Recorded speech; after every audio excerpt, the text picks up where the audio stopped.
Corporate seat ಕೊಟ್ಟು ಎಲ್ಲಾದರೂ ಒಂದು ಸಿಕ್ಕದಂತ ಹೇಳಿದ್ರೆ ನಾವು ಇವತ್ತು ಏನು ಮಾಡ್ತೀವಿ ಅದಕ್ಕಿಂತ 100ರಷ್ಟು ನಾವು ಮಾಡೋಕ್ಕೆ ನಾನು ಪ್ರಯತ್ನ ಮಾಡ್ತೀವಿ ಅಂತ ನಾನು ಜನರಿಗೆ ಹೇಳೋಕ್ಕೆ ಇಷ್ಟಪಡ್ತೀನಿ.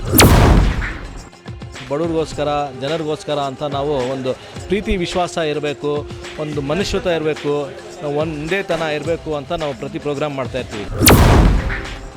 ನಾವು ಏನು ಸಂಪಾದನೆ ಮಾಡ್ತೀವೋ ಅದರಲ್ಲಿ ಒಂದು ಬಡವ್ರಿಗೋಸ್ಕರ ಅಂತ ಒಂದು ಇಷ್ಟು ಪರ್ಸೆಂಟ್ ಅಂತ ಇಟ್ಬಿಟ್ಟು ನಾವು ಇವತ್ತೂ ನಾವು ಮಾಡ್ಕೊಂಡು ಹೋಗ್ತಾ ಇದ್ದೀವಿ.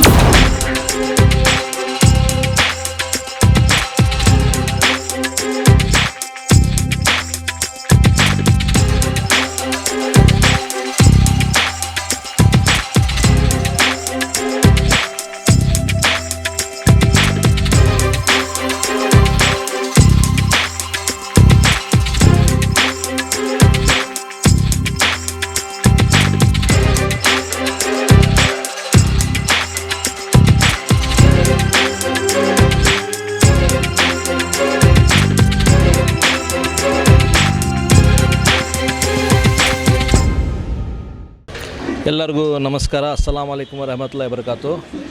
ಇವತ್ತು ನಾವು ಬಂದುಬಿಟ್ಟು ನಮ್ಮ ರಂಜಾನ್ ತಿಂಗಳಲ್ಲಿ ಇವತ್ತು ನಾವು ಇಫ್ತಾರ್ ದಾವತ್ತು ಮಾಡ್ತಾಯಿದ್ದೀವಿ. ನೀವು ಕೇಳಿದ ಥರ ಪ್ರತಿಯೊಂದು ಹಬ್ಬಕ್ಕೆ ನಾವು ಏನಾದರೂ ಒಂದು ಬಡವ್ರಿಗೋಸ್ಕರ ಜನರಿಗೋಸ್ಕರ ಅಂತ ನಾವು ಒಂದು ಪ್ರೀತಿ ವಿಶ್ವಾಸ ಇರಬೇಕು, ಒಂದು ಮನುಷ್ಯತ್ವ ಇರಬೇಕು, ಒಂದೇ ತನ ಇರಬೇಕು ಅಂತ ನಾವು ಪ್ರತಿ ಪ್ರೋಗ್ರಾಮ್ ಮಾಡ್ತಾಯಿರ್ತೀವಿ. ಈಗ ರಂಜಾನ್ ತಿಂಗಳಲ್ಲಿ ನಾವು ಇತ್ತೀಚೆಗೆ 2 ದಿವಸ ಹಿಂದೆ ನಾವು ರಾಷನ್ ಕಿಟ್ ವಿತರಣೆ ಮಾಡಿದ್ವಿ. ಇವತ್ತು ನಾವು ಒಂದು ಇಫ್ತಾರ್ ದಾವತ್ತು ಡಿನ್ನರ್ ಮಾಡ್ಕೊಂಡಿದ್ದೀವಿ. ಇದೇ ಥರ ಹಲವಾರು ಬೆಳಗ್ಗೆ ಸೆಹರಿ ಎಷ್ಟೋ ಜನ ಹೊರಗಡೆಯಿಂದ ಬಂದು ಕೆಲಸ ಮಾಡೋಕ್ಕೆ ಬಂದಿರ್ತಾರೆ, ಅವ್ರಿಗೆಲ್ಲ ಊಟದ ವ್ಯವಸ್ಥೆ ಬೆಳಗ್ಗೆ ನಾವು ಮಾಡಿರ್ತೀವಿ. ಅದೇ ಥರ ಯುಗಾದಿ ಹಬ್ಬಕ್ಕೆ ನಾವು ಏನೇನು ಒಂದು ಸೀರೆ ಮತ್ತು ಅದಕ್ಕೆ ಎಲ್ಲ ನಾವು ವಸ್ತುಗಳು ಕೊಟ್ಟು ನಾವು ಎಲ್ಲ ಜನರಿಗೋಸ್ಕರ ಅಂತ ನಾವು ಮಾಡೋಕ್ಕೆ ಇಷ್ಟಪಡ್ತೀವಿ.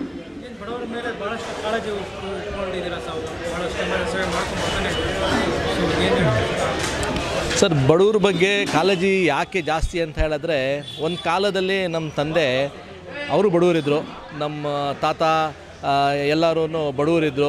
ಕೆಲಸ ಮಾಡಿಕೊಂಡು ಒಲೆ ಗದ್ದೆದಲ್ಲಿ ಎಲ್ಲ ಕೆಲಸ ಮಾಡಿಕೊಂಡು ಇದ್ದರು. ಅಲ್ಲಿಂದ ನಮ್ಮ ತಂದೆ ಬೆಂಗಳೂರಿಗೆ ಬಂದರು ಕೆಲಸ ಹುಡುಕೊಂಡು.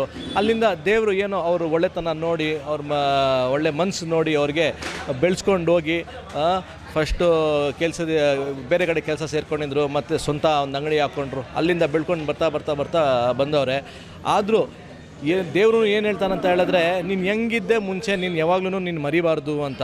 ಮತ್ತು ನಿನಗೆ ಒಂದು ದಿವಸ ನಿನಗೆ ಏನಾದರೂ ಒಂದು ಹಸು ಆಯ್ತು ಅಂತ ಹೇಳಿದ್ರೆ, ಆ ಹಸುದ ಕರು ಏನಿರುತ್ತೆ ನಿನಗೆ ಹೊಟ್ಟೆ ಅದರಲ್ಲಿ ಏನಿರುತ್ತೆ ಅಂತ ಹೇಳಿದ್ರೆ ಅದು ನೀನು ಬೇರೆಯವ್ರದ್ದು ಅರ್ಥ ಮಾಡ್ಕೋಬೇಕು ಅಂತ ಏನು ನಮ್ಮ ತಂದೆಯವ್ರು ನನಗೆ ಹೇಳ್ಕೊಟ್ಟಿದ್ದಾರೋ, ಅದೇ ಥರ ನಾವು ಇವತ್ತೂ ನಾವು ಏನು ಸಂಪಾದನೆ ಮಾಡ್ತೀವೋ ಅದರಲ್ಲಿ ಒಂದು ಬಡವ್ರಿಗೋಸ್ಕರ ಅಂತ ಒಂದು ಇಷ್ಟು ಪರ್ಸೆಂಟ್ ಅಂತ ಇಟ್ಬಿಟ್ಟು ನಾವು ಇವತ್ತೂ ನಾವು ಮಾಡ್ಕೊಂಡು ಹೋಗ್ತಾ ಇದ್ದೀವಿ.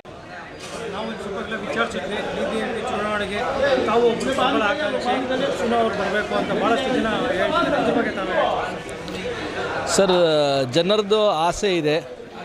ಅವ್ರಿಗೆ ಏನು ಆಸೆ ಇರುತ್ತೆ ಅಂತ ಹೇಳಿದ್ರೆ, ಜನರಿಗೆ ಒಂದು ಒಳ್ಳೆಯ ಅಭ್ಯರ್ಥಿ ಸಿಗಬೇಕು, ಮತ್ತು ಸಮಾಜ ಸೇವೆ ಮಾಡಬೇಕು, ಜನರ ಕಷ್ಟ ಸುಖ ಸ್ಪಂದಿಸಬೇಕು ಅಂತ ಅವ್ರಿಗೆ ಒಂದು ಇರುತ್ತೆ.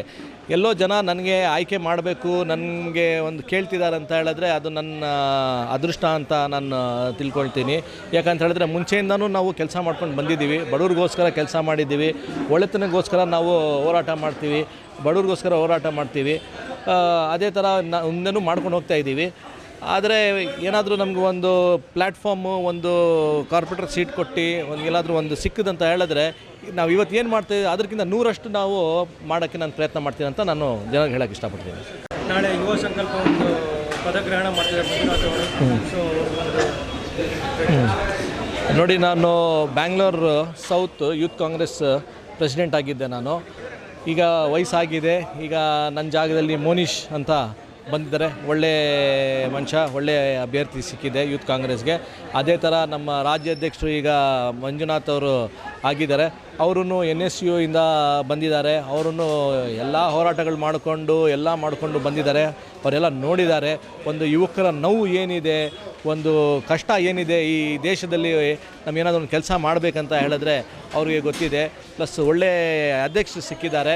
ಅವ್ರಿಗೆ ನಾನು ತುಂಬ ಹೃದಯಪೂರ್ವಕ ನಾನು ಧನ್ಯವಾದ ಹೇಳೋಕ್ಕೆ ಇಷ್ಟಪಡ್ತೀನಿ. ಯಾಕಂತ ಹೇಳಿದ್ರೆ ಪ್ಲಸ್ ನಮ್ಮ ಡಿ ಕೆ ಶಿವಕುಮಾರ್ ಸಾಹೇಬ್ರಿಗೂ ನಾನು ಹೃದಯಪೂರ್ವಕ ಧನ್ಯವಾದ ಹೇಳೋಕ್ಕೆ ಇಷ್ಟಪಡ್ತೀನಿ.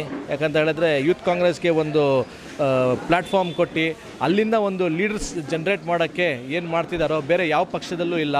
ನಾನು ಏನೋ ನಮ್ಮ ಅದೃಷ್ಟ ಅಂತ ನಾನು ಹೇಳೋಕ್ಕೆ ಇಷ್ಟಪಡ್ತೀನಿ. ನಾವು ಕಾಂಗ್ರೆಸ್ ಪಾರ್ಟಿಯಲ್ಲಿ ಇರೋದು.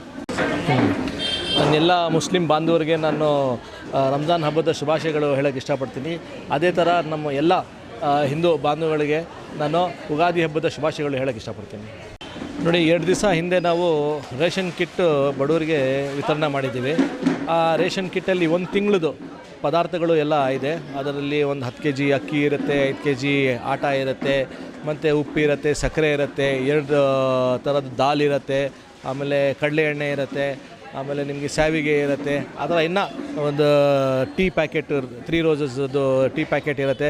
1 ತಿಂಗಳಿಗೆ ಒಂದು ಮನೆಯಲ್ಲಿ ಏನೇನು ಪದಾರ್ಥಗಳು ಬೇಕಾಗಿದೆಯೋ ಅದೆಲ್ಲ ನಾವು ಆಗಿಬಿಟ್ಟು ಒಂದು 2,000 ಜನಕ್ಕೆ ಅಂತ ನಾವು ಕಿಟ್ ಮಾಡಿ ನಾವು ವಿತರಣೆ ಮಾಡಿದ್ದೀವಿ.